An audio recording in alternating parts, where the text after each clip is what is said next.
Robots delivering bad news to a patient? Is that really what happened? Let's talk about it on this week's Wednesday Checkup.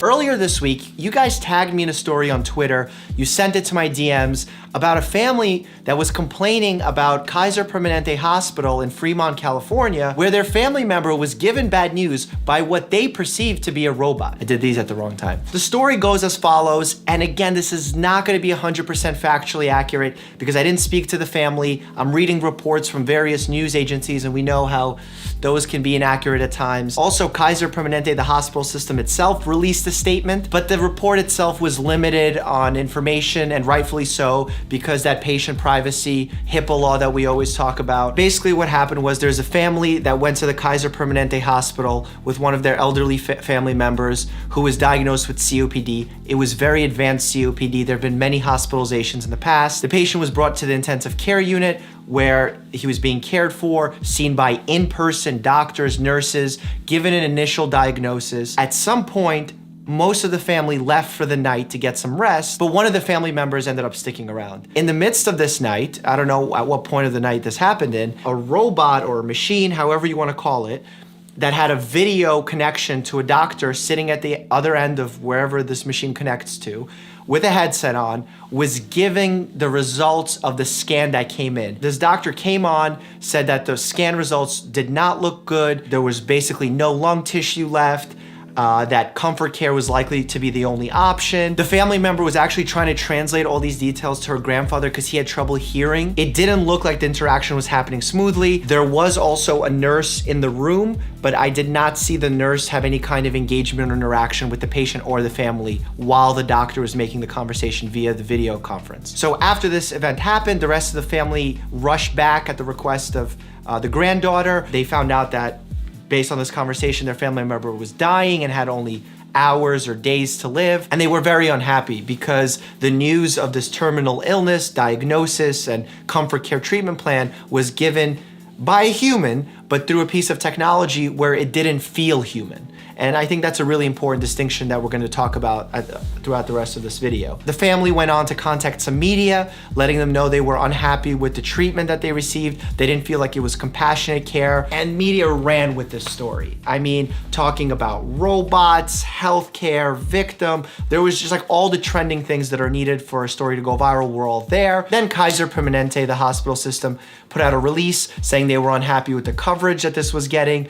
They couldn't give details out because of health privacy for the patient, which is at times unfair to the hospital system, but also very important for the patient. But what they did say was they were unhappy that people were calling the machine a robot because it sounded like a robot, like "you are gonna die" came out and said something like that. It wasn't that. It was a doctor on a screen doing a video conference. I wanna talk about the family side of things, of how they experienced it, as well as Kaiser Permanente's side, because I think both parties are right to some extent, but I'll tell you ideally how I'd like for these situations to happen. I'll start with Kaiser Permanente because that's a simpler portion of the story. I think they have a right to be upset because media often gets healthcare stories wrong. They don't report accurately. They like to have a sense of outrage because it gets more clicks, views, likes, tweets, all of that stuff. So I could see why they're upset because there was a lot of misinformation shared.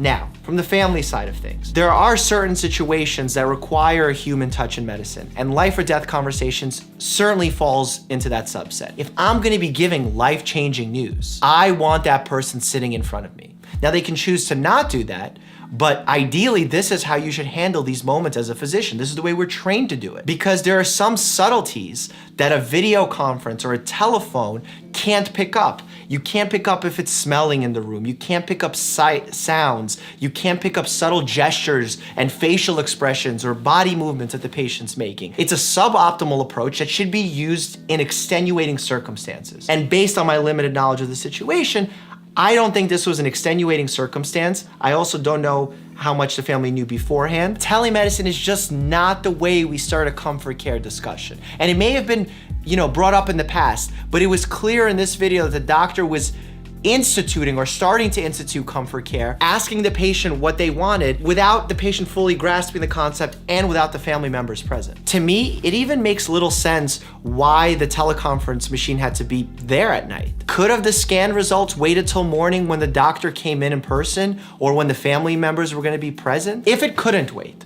let's say it was an emergent situation, the labs were looking really bad, the scan was looking really bad, and an emergent situation happened.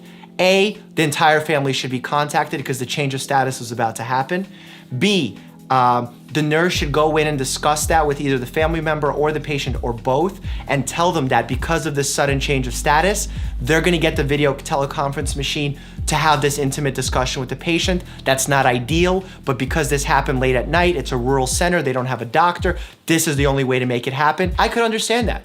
I could get behind why they need to make that happen. But if that wasn't the condition, if they were just relaying the results of the test, and that's the way they chose to do it without informing the family, without having proper understanding of what comfort care is or when to make the decision for comfort care, that's not an ideal way to do it, and family members are right to get upset. Now, that does not mean I'm saying the media is right, because the media is wrong. They're overblowing the story. They're saying a robot gave a terminal diagnosis. It's not exactly what happened. I'm also not saying that telemedicine is evil. In fact, it's necessary, but it needs to be used in very specific cases, and you need to understand what it lacks. And it lacks that ability to catch subtleties. It cannot do a perfect physical exam. It cannot grasp the emotion of a given moment through a computer screen. Until we understand that, until we perfect that, we're gonna have cases like this come up every now and then that we need to learn from as health professionals. We need to see at times when we can use technology to our advantage and when we cannot. And I think this is a great time to broach the subject of AI in medicine,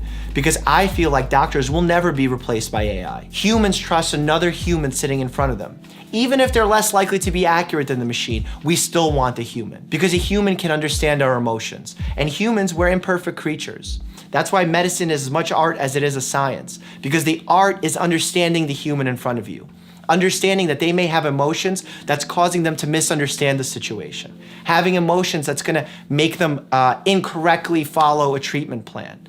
And only when you can grasp a person's emotions, their state, their body language, their capacity to reason and understand, only then can you give a diagnosis, a treatment plan. Will we have AI technology at some point reading scans or doing pathology? Yeah, it's possible. But replacing doctors? I don't think so. This is a tricky conversation, and I know people have their own thoughts on it, so I encourage you to jump into my comment section so we can continue that conversation. You know, I stand with the Quintana family. I think that humanity should be kept at all times within medicine to get the best result possible for the patient and the patient's family. I send my condolences to the Quintana family, and I wish you guys at home to stay happy and healthy. Thanks for watching.